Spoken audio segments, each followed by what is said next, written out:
I have tech drama. What is going on at OpenAI?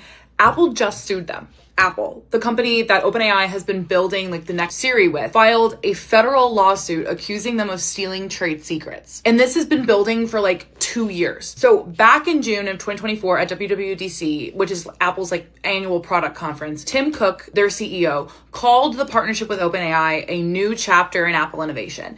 Everyone was so thrilled. Then a year later, OpenAI buys I.O., which is Johnny Ives' hardware startup. Johnny Ives is the guy that basically like built the iPhone and Mac as we know it, like hardware wise. And walking over with him was Tang Tan, who spent 24 years at Apple and left as their VP of product design. So after partnering with Apple, OpenAI does all of this. People were speculating that OpenAI was trying to make like an AI phone. Then this January, Chang Liu, who's an 8-year Apple engineer, also went over to OpenAI. Then in February, a month after Liu went over, Apple says it flagged concerns to OpenAI and they never responded. Then on July 10th, Apple sued all 4 of them.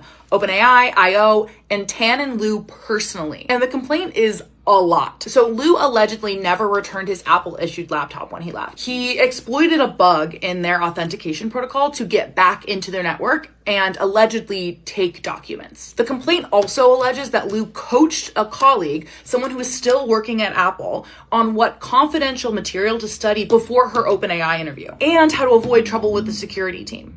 The complaint also says that Tan allegedly told job candidates that were still at Apple to bring actual parts to their OpenAI interviews, like for like show and tell. One of them wrote back that he didn't even know that those could be taken from the office because they can't. Look, nothing is proven. No one has said a word publicly. OpenAI denies it, but Apple isn't a litigious company and they're kind of known for being like above the Silicon Valley bullshit and drama. They're not going to go to court without serious evidence. And the part that makes this even more ridiculous to me is that the lawsuit doesn't touch the Siri deal. Apple is suing them and staying in business with them in the same week. These people are nuts.